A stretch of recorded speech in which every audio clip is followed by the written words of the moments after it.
Hello students, आप लोग का स्वागत है आशीर्वाद एजुकेशन चैनल पे। आज हम एक्सपोनेंट पार्ट 4 के वीडियो को लेकर आए हैं। आज ये क्वेश्चन स्टार्ट करने से पहले मैं एक बात ज़रूर बता देना चाहता हूँ कि जो लोग पार्ट 1, पार्ट 2, पार्ट 3 के वीडियो को एक्सपोनेंट को अच्छी तरह से नहीं देखे हैं या जो नहीं देखे हैं अभी पहली बार इस वीडियो पर ओपन हो रहे हैं देख रहे हैं, तो कृपया करके पार्ट 1, पार्ट 2, पार्ट 3 के वीडियो को जरूर देख लें ताकि आपका बेसिक कॉन्सेप्ट काफ़ी अच्छी तरह से क्लियर हो जाए। क्योंकि आज जितने टाइप के क्वेश्चन हम करवाएंगे इसमें बेसिक कॉन्सेप्ट का काफ़ी ज़रूरत है। हालांकि पिछले वीडियोस में भी, पिछला जो क्लास हुआ उसमें भी बेसिक कॉन्सेप्ट का काफ़ी बेहतरीन इस्तेमाल हुआ था, लेकिन आज का क्वेश्चन का स्टैंडर्ड लेवल थोड़ा सा और ऊपर का है। ठीक है, तो आपसे यही रिक्वेस्ट है कि आप पार्ट 1, पार्ट 2, पार्ट 3 के वीडियो को अच्छी तरह से देख लें। इसका लिंक आपको डिस्क्रिप्शन बॉक्स में मिल जाएगा। ठीक है, चलिए आज स्टार्ट करते हैं आज के क्वेश्चन को। देखिए, हमारे पास क्वेश्चन था कि if a into B into C is equal to 1। ठीक है, अगर तीनों को मल्टीप्लाई करने पर वैल्यू कितना आ रहा है 1, तो हमें शो करना है कि इसका वैल्यू भी 1 के बराबर होगा। ठीक, तो सबसे पहले हम लोग ध्यान देते हैं, जब भी इस तरह का क्वेश्चन आपके पास आ जाता है तो आपके माइंड में सबसे पहला चीज क्या आना चाहिए कि बेस को हमें इक्वल करना है। अगर बेस को हम इक्वल कर लेते हैं तो आसानी से हमारा वैल्यू क्या हो सकता है, फिर हम सिंप्लीफाई कर सकते हैं इसको। ठीक है, तो सबसे पहले हम आते हैं, चूंकि ये हमारा हिंट दिया है a into B into C is equal to 1, यानी इस क्वेश्चन में इसको हमें यूटिलाइज करना है। अब कहाँ करना है, कैसे करना है, ये आपको खुद डिसाइड करना पड़ेगा।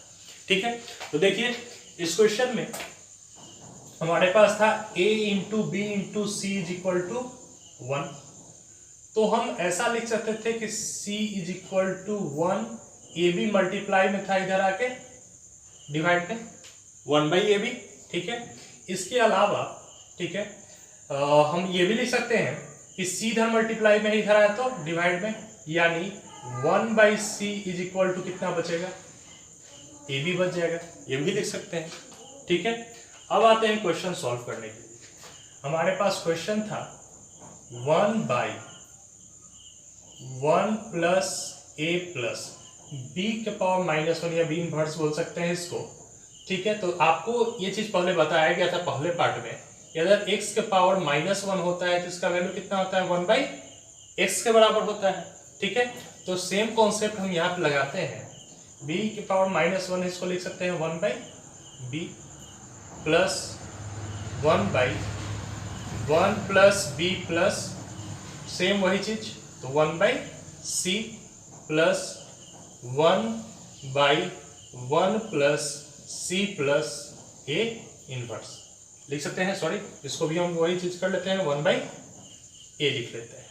ठीक, अब ध्यान दीजिएगा स्टूडेंट, यहाँ पे कुछ नहीं है तो बेस में 1 है, यहाँ भी कुछ नहीं है तो 1 है। ठीक है, तो इसका अगर हम एलसीएम लिए, इन सभी का एलसीएम लेते हैं तो कितना आ जाएगा एलसीएम में, b। तो ठीक है, यहाँ 1 में b से मल्टीप्लाई करेंगे तो b, a में b से मल्टीप्लाई करेंगे तो ए बी, और b से b कट गया एक बार में, तो 1 में 1 से मल्टीप्लाई करेंगे तो 1 ही बचेगा, plus 1 by 1 plus b plus, और ध्यान से देखिए 1 बाई सी है तो 1 बाई सी किसके बराबर था, ए बी के बराबर, तो यहाँ हम क्या लिख लेते हैं, ए बी लिख सकते हैं। ठीक है, प्लस 1 बाई 1 प्लस सी। ठीक है, अब ध्यान से देखिएगा c का वैल्यू कितना है, 1 बाई ए बी, तो हम यहाँ पे लिख सकते हैं c की जगह पे 1 बाई ए बी, और प्लस इसके साथ कितना था 1 बाई ए, तो 1 बाई ए लिख लेते हैं। ठीक है, अब देखिए, अब हमारे पास उपाय क्या बचता है। ठीक है, अब हमारे पास उपाय क्या बचता है, सबसे नीचे वाला कहाँ चला जाएगा, सबसे ऊपर के साथ मल्टीप्लाई, यानी b by B plus A B plus 1 plus 1 by 1 plus B plus A B, और यहां से इन दोनों का एलसीएम लेंगे तो एलसीएम कितना आ जाएगा स्टूडेंट, ए बी आ जाएगा। ठीक है, ए इंटू बी आ जाएगा, तो यहाँ पे कितना बचेगा, A B plus A B से ए बी कैंसिल, बच जाएगा यहाँ पे 1 और ए से ए कैंसिल, बच गया यहाँ पे बी। ठीक है, इतना लिख सकते हैं।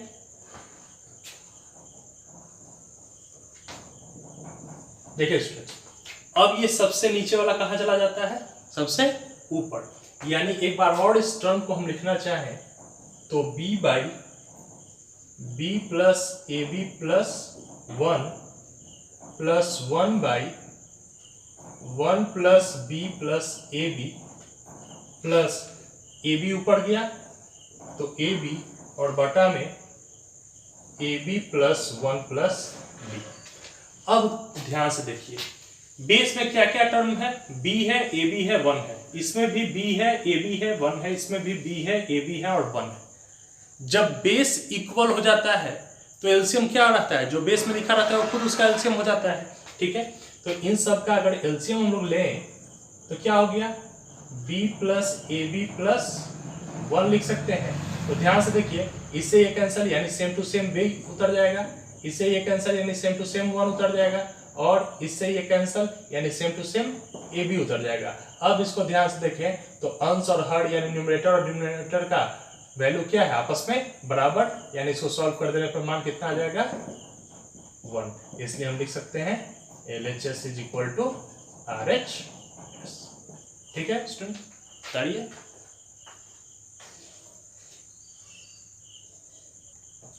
देखिए स्टूडेंट, बढ़ते हैं आज के दूसरे क्वेश्चन की तरफ। हमारा ये प्रूफ करना है कि इसका वैल्यू जो है वो 2b² by b² minus a² के बराबर आएगा। ठीक है, अब आप सब टर्म अगर देखें LHS में तो क्या में है? इन्वर्स के टर्म में है। ठीक है, सबका पावर -1 है, यानी आपको पता है कि अगर यदि a के पावर -1 है तो इसे किस तरह से लिख सकते हैं? 1/a लिख सकते हैं। ठीक है, तो इस क्वेश्चन पे आते हैं। सबसे पहले अगर चले LHS से, ठीक है, तो a inverse by a inverse plus b inverse plus a inverse by a inverse minus b inverse, यही टर्म था हमारे पास। ठीक है, हम इसको सबको सिंप्लीफाई करके लिख सकते हैं। a इनवर्स का मतलब क्या है? 1/a। a इनवर्स का मतलब क्या है? 1/a प्लस b इनवर्स का मतलब क्या है? 1/b। प्लस का सिंबल था, प्लस का सिंबल दे देते हैं। a इनवर्स यानी 1/a, a इनवर्स यानी 1/a, माइनस का सिंबल था, माइनस का सिंबल देते हैं। b इनवर्स का मतलब क्या है? 1/b। अब यहाँ से ध्यान देते हैं कि इन सभी का अगर हम एलसीएम निकालें इन लोग का तो कितना हो जाएगा? ए बी, तो a से a कैंसल, तो b से 1 में मल्टीप्लाई करेंगे तो b से b कैंसल, तो a से 1 में मल्टीप्लाई करेंगे तो a बचेगा। प्लस का सिंबल यहाँ दे देते हैं, 1/a डिवाइड बाई इन दोनों का एलसीएम लिए तो ए बी, तो a से a कैंसल तो बच गया b से b कैंसल, तो यहाँ कितना आ जाएगा? a। इस तरह से लिख सकते हैं। अब स्टूडेंट्स, आपको पता है कि सबसे नीचे वाला कहाँ जाता है? सबसे ऊपर, और ये थर्ड पोजीशन वाला कहाँ आता है? सेकंड पोजीशन के साथ। ठीक है, तो इसको फिर से हम एक बार लिख सकते हैं। ए बी को कहाँ ले जाते हैं? सबसे ऊपर, यानी हमारे पास क्वेश्चन ये था कि 1/a इंटू ए बी को ऊपर ले गए और थर्ड पोजीशन वाले को इसके साथ लाते हैं, यानी b प्लस a को यहाँ लाते हैं। Plus same to same concept यहाँ पे 1/a इंटू सबसे नीचे वाला सबसे ऊपर, यानी इसको लिख सकते हैं ए बी और बटा में कितना हो गया? b माइनस a लिख सकते हैं इतना। ठीक है, अब देखिए a से a कैंसल, a से a कैंसल, यानी हमारे पास वैल्यू कितना बच गया? तो b by B plus a plus b by b minus. ठीक है, अब स्टूडेंट ध्यान दीजिए, आपके पास एक फॉर्मूला आपको पता होगा, यदि a plus B into A minus B होता है तो इसको हम लिखते हैं a² माइनस b² के टर्म में लिखते हैं ना। तो अगर इसी तरह से b प्लस a है, b माइनस a है, तो मल्टीप्लाई करेंगे तो हम क्या लिख सकते हैं? b² माइनस a² लिख सकते हैं। ठीक है, तो सबसे पहले इन दोनों का अगर हम एलसीएम लेंगे तो दोनों अलग अलग टर्म है, इसलिए मल्टीप्लाई करते हैं। ठीक है, आप जैसे फ्रैक्शनल ऐड में बनाते हो 1/3 और प्लस 1/5 करना रहता तो आपका जब एलसीएम नहीं निकलता है तो आप क्या करते हैं, इन दोनों को मल्टीप्लाई करते हैं, 3 5 जा 15 और 3 से काटते हैं 5 टाइम्स में 15 तो 5 1 जा 5 यहाँ लिखते हैं और 5 से 3 बार में 15 काटते हैं तो 3 1 जा 3, यानी ये वाला वैल्यू यहाँ ऊपर आता है और ये वाला वैल्यू यहाँ ऊपर आ जाता है, यही होता है। ठीक है, तो same to same concept, b plus a से b प्लस ए कटा तो b माइनस ए इसके साथ आ जाएगा, यानी b इंटू b माइनस ए, प्लस b माइनस ए से b माइनस ए कटा तो ये वैल्यू इसके साथ चला जाएगा, b into b plus a के साथ, तो b इंटू बी कितना हो जाएगा, b square minus b into a कितना हो जाएगा, a B plus b into b b square plus A b by इसको लिख सकते हैं हम b square minus a square. तो देखते हैं प्लस ए बी और minus a b cancel, b square plus b square 2b square by b square minus a square is equal to RH। ठीक है, नोट कीजिए।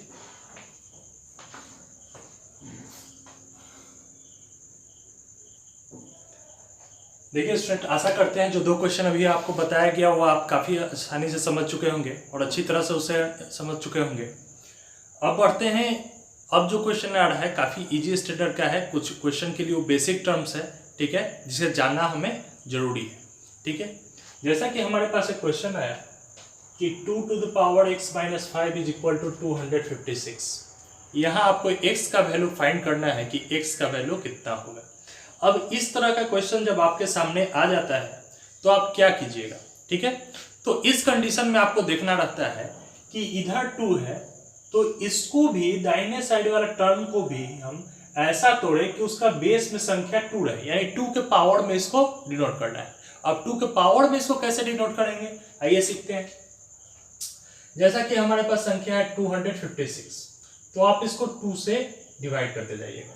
ठीक है, तो कितना बार में कटेगा, 188, 2 से 64, 2 से 32, 2 से 16, 2 से 8, 2 से 4, 2 से 2। ठीक है, कितना बार 2 आया है काउंट कर लीजिए, 2 3 4 5 6 7 और 8 बार, यानी 2 into 2 into 2 into 2 into 2 into 2 into 2 into 2, 8 बार हो गया। अब पहला क्लास याद कीजिए एक्सपोनेंट्स का। एक्सपोनेंट के फर्स्ट क्लास में इस तरह का चीज बताया गया था कि इसको हम कितना लिख सकते हैं, 2 के पावर 8, जितना बार रिपीट किया है उसको पावर में लिख देते हैं 2 के पावर 8। तो यहाँ हम क्वेश्चन को लिख सकते हैं 2 के power x minus 5 is equal to 2 के पावर 8 लिख सकते हैं।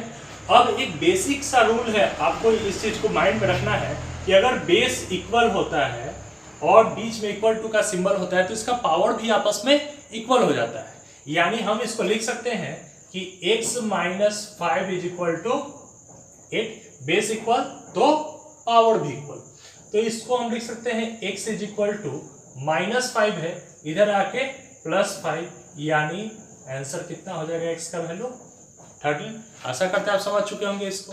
ठीक, नोट कीजिए। देखिए स्टूडेंट, बढ़ते हैं अपने अगले क्वेश्चन की तरफ। यह एक क्वेश्चन है 2 to the power x plus 3 is equal to 8 to the power x minus 1। यहाँ x का वैल्यू आपको फाइंड करना है। ठीक है, फिर से हम वही टेक्निक करेंगे, चूंकि ये तो पहले से ही बेस 2 है यानी सिंपलेस्ट फॉर्म में खुद है, लेकिन 8 क्या है, सिंपलेस्ट फॉर्म में नहीं है अपने, यानी इसको 2 के पावर में कन्वर्ट किया जा सकता है। जैसा कि हमारे पास बेस में संख्या था 8, 2 से 4 बार में, 2 से 2 बार में, यानी 8 को हम कितना लिख सकते हैं, 2 द पावर 3। 2 कितना बार आया है, 3 बार आया है। ठीक है, तो इस क्वेश्चन में 2 to the power x plus 3 is equal to 8 को हम लिख सकते हैं 2 the power 3, और ऊपर से पावर में पहले कितना था, x माइनस 1 था। ठीक है, तो इसको हम फिर से लिख सकते हैं 2 to the power x plus 3 is equal to 2 to the power 3 से x में मल्टीप्लाई किए तो 3x, और 3 से 1 में मल्टीप्लाई किए तो 3। अब आपको पता है कि अगर बेस इक्वल होता है तो पावर भी आपस में इक्वल होता है, तो हम इसको लिख सकते हैं x plus 3 is equal to 3x minus 3। Plus में 3x है इधर आके, माइनस में 3x बच गया इधर -3, प्लस में 3 है इधर आएगा तो माइनस में 3 हो जाएगा। यानी हम इसको लिख सकते हैं x में से 3x घटेगा तो -2x is equal to -3 -6। Minus से माइनस कैंसल तो x is equal to 6/2, 2 multiply में है इधर आके डिवाइड में, इसको कैंसिल करेंगे तो वैल्यू कितना आ जाएगा 3, यानी x का वैल्यू कितना आ जाएगा 3। ठीक है, नोट कीजिए। देखिए स्टूडेंट्स, आशा करते हैं जितना क्वेश्चन आज आपको करवाया गया होगा सब आप समझ चुके होंगे। ठीक है, जिन्हें परेशानी है वो आप वीडियो को एक बार नहीं 2 बार देखने की कोशिश करें, सभी चीज़ों को अच्छी तरह से नोट करें। आशा करते हैं आपको सभी चीज़ आसानी से समझ में आ जाएगा। ठीक है, देखिए मैक्सिमम जो वीडियो रहता है वो 20 से 22 मिनट का रहता है। कोई ज़रूरी नहीं है कि आप जो सभी स्टूडेंट को एक बार में समझ में आ जाए। ठीक है, कभी कभी कुछ ऐसे टर्म्स रह जाते हैं जो आपके दिमाग के थोड़ा सा समझने में परेशानी होता है। ठीक, तो उसको दूर करने के लिए आप एक बार 2 बार उस चीज़ों को रिवीजन कीजिए, उस तरह के क्वेश्चन को सर्च कीजिए, बनाइए, जिससे आपका जो समझ है क्वेश्चन के प्रति अंडरस्टैंडिंग है ये काफ़ी बढ़े। ठीक है, तो उस जितना भी टाइप आज बताया गया उससे रिलेटेड 5 क्वेश्चन यहाँ पे दिया गया है। आशा करते हैं कि ये क्वेश्चन आपसे आसानी से बन जाएगा, और क्वेश्चन को बनाना है आप लोग को किसी भी तरह कोशिश करना है, ट्राई करना है, क्योंकि जब तक आप कोशिश नहीं कीजिएगा तब तक कोई भी क्वेश्चन आपसे आसानी से नहीं बन पाएगा। ठीक है, हमारा लेवल धीरे धीरे ऊपर गया है काफ़ी, और फिर कुछ बेसिक कॉन्सेप्ट हम बता रहे हैं। इसी से related question, find the value of x से रिलेटेड कुछ स्टैंडर्ड क्वेश्चन हमारे अगले वीडियो में हैं। ठीक है, तो जब तक आप इस चीज़ को नहीं कंप्लीट कीजिएगा तब तक ये आपको परेशान कर सकते हैं।